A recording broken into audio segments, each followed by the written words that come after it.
Hey guys, and welcome to Girls Who Maths. So this is a continuation of paper 3. This is GCSE 2019 past paper. And in this video we'll be doing questions 17 to 22.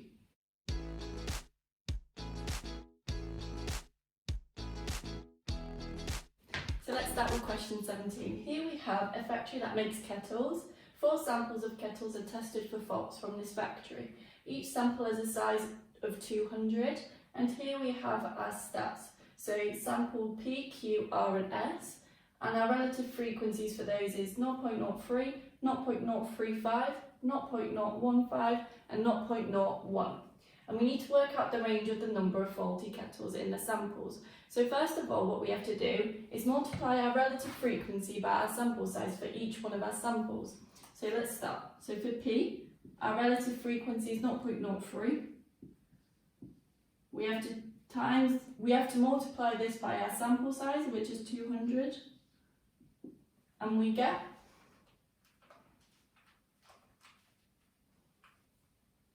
for this one we get 6. Then we move on to Q. Our relative frequency is 0.035. We again multiply this by our sample size, which is 200, and this time we get 7. Then we move on to R. Our relative frequency is 0.015. We multiply this by 200 again, and this time we get 3. And then our last one is S. Our relative frequency is 0.01. Again, multiply this by the sample size, and we get 2. So then to work out the range of our numbers, we take the highest number and the lowest number, and essentially take the highest number and take away the lowest number, and this gives us 5. So our range is 5.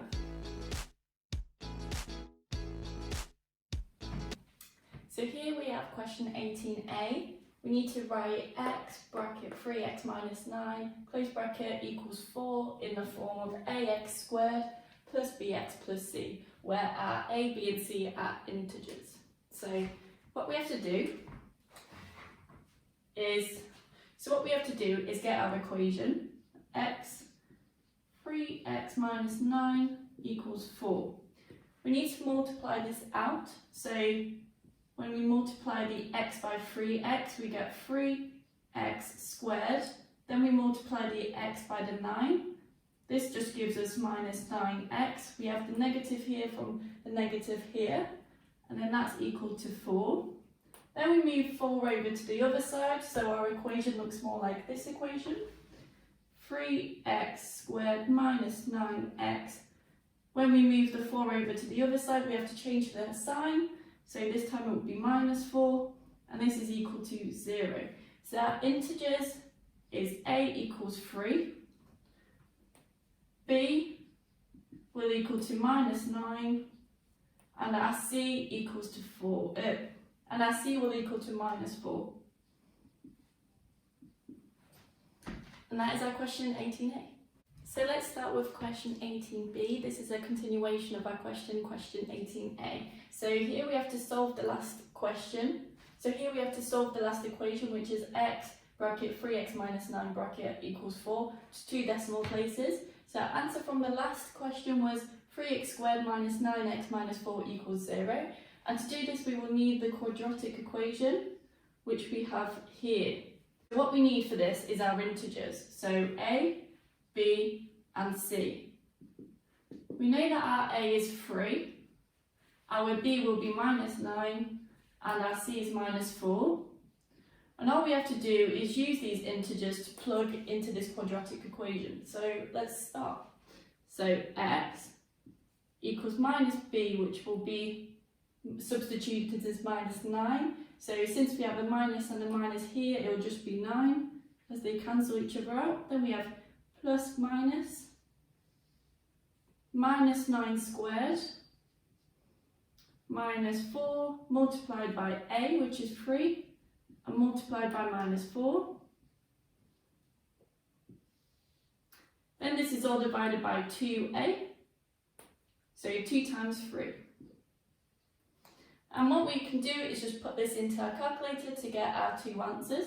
Remember, our first answer will have plus, and then our second answer we will use the minus. So I'll simplify this equation further. So x equals 9 plus, this will be 81, and this will be equal to minus 4 times by 3 times.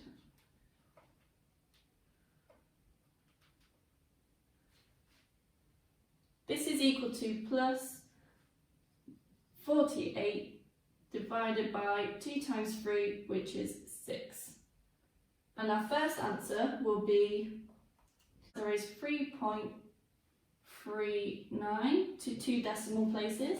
And then our second answer will be x equals 9. This time, instead of the plus, we use the minus. And we have the same integers in the inside, so 81 plus 48. Divide this all by 6. And our second answer will be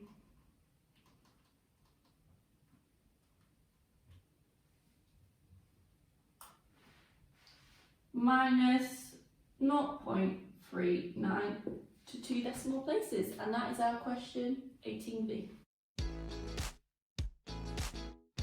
Here we have question 19, and here we have some information on the time that people took to complete the survey.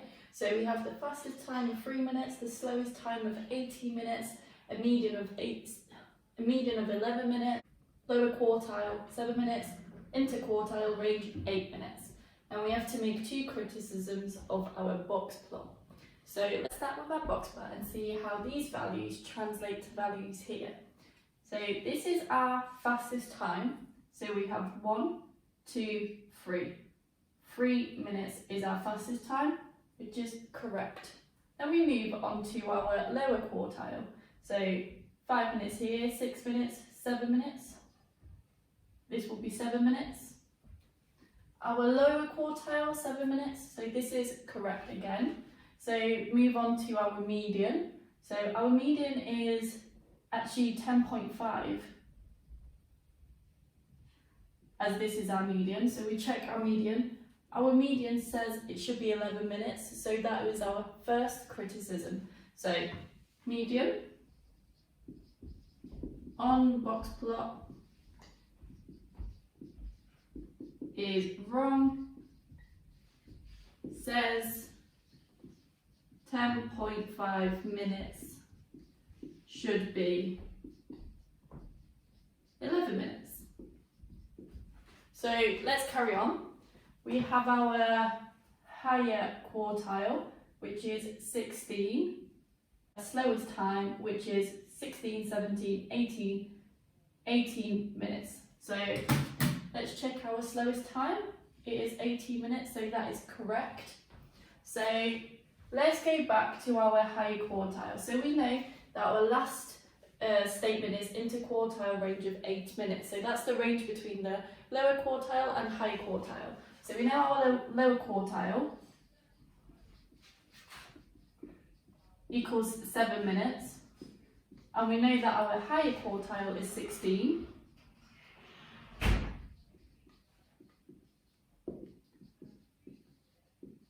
So let's find our range by doing 16 take away 7. This gives us 9. 9 minutes does not equal 8 minutes, so this statement is also wrong. So interquartile range is wrong, says 9 minutes should be 8 minutes. And that is our question 19. So let's start with question 20. We know that d is directly proportional to the square root of v. When d equals 6, v equals 20. And for 20a, we need to work out an equation connecting d and v. So we know that d is directly proportional to the square root of v. So we know that d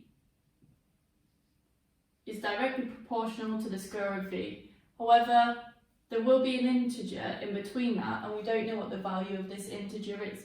However, we will use this equation, so d equals 6 when v equals 20, to work out our integer, and in this case I named this c. So let's plug these values in. So d equals 6 when v equals 20, so we have our c here, and then we have 20 squared.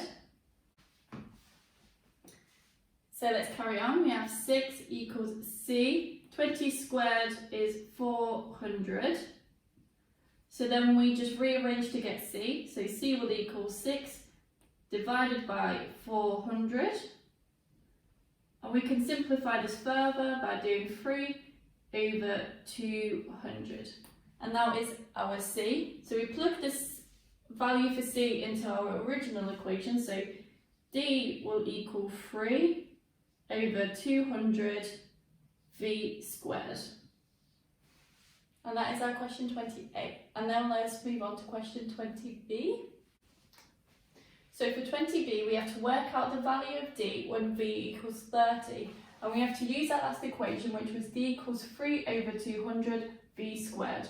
So let's use that equation to solve this. So d equals 3 over 200 v squared, and we just substitute v equals 30. So d equals 3 over 200 30 squared. So 30 squared is 900. So we have 3 over 200 times by 900. And we have to put this into the calculator. So 3 over 200 times by 900. This gives us 13.5. So our d is equal to 13.5 when v equals 30. And that is our answer to question 20b.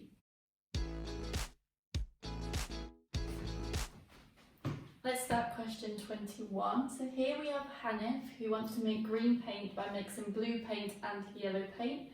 The ratio of blue to yellow is 7 to 3. He buys blue paint in 50 litre containers, each costing £225, and he buys yellow paint in 20 litre containers, each costing £80. He wants to sell green paint in 5 litre tins, making 40% of the profit. How much should he sell his tins for? So let's start this question. So first of all, we need to work out how much blue paint costs per litre. So we take the price of blue paint, which is £225. So blue, price of £225, divide this by 50 litres, and this gives us the price for 1 litre.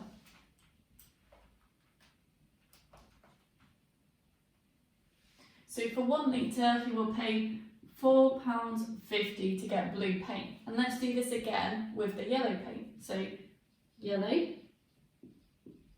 This time the price of yellow paint is £80, and he buys it in 20 litre tins. This gives us a price of £4 per litre. So let's look at our ratio, 7 to 3 of blue paint to yellow paint. So we have the ratio now, blue to yellow paint, which is 7 to 3.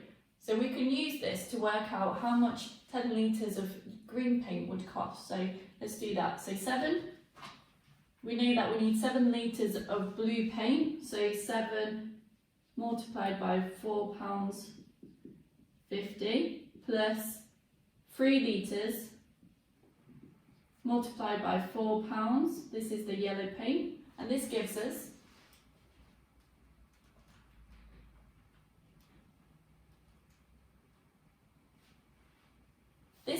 a price of £43.5 per 10 litres.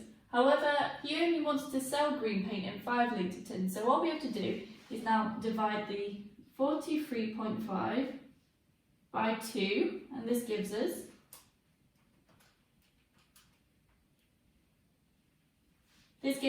a price of £21.75 per 5 litre. So this is what he's paying for. However, he wants to make 40% profit on top of this. So to do this, we take the price of the 5 litre tins for the green paint, so £21.75 per 5 litre. And we take this and we multiply it by 1.40. This is the 40%, and this gives us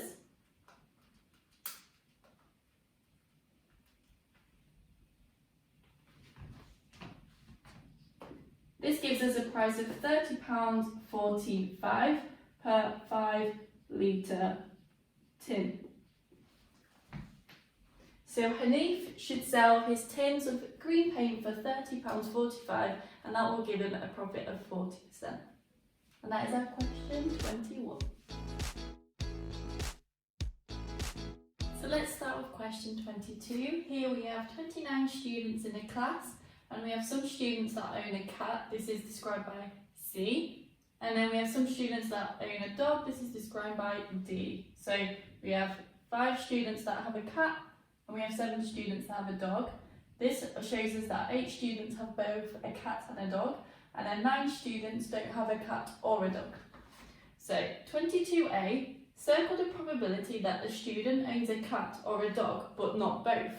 We know that the people in this category only have a cat, and we know that people in this category only have a dog. So the probability will be 5 plus 7 over the total amount of students, which is 29. This is 12 over 29, which is one of our options here, 12 over 29. That is our 22A. So we continue with 22B.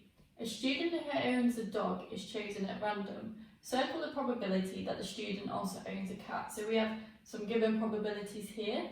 However, let's look at our plot. Let's see which students own a dog.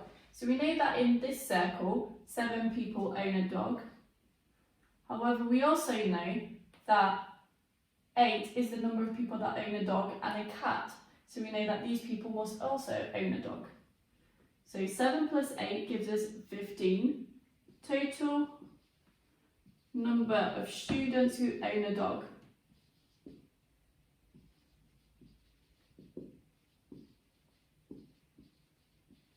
So let's see. Circle the probability that the student also owns a cat. So we know that this is the value of 8, so it will be just 8 over 15, as that is our total number of students who own a dog. So let's see if this is one of our probabilities here, which is 8 over 15. We circle the right answer, and that is our question 22B.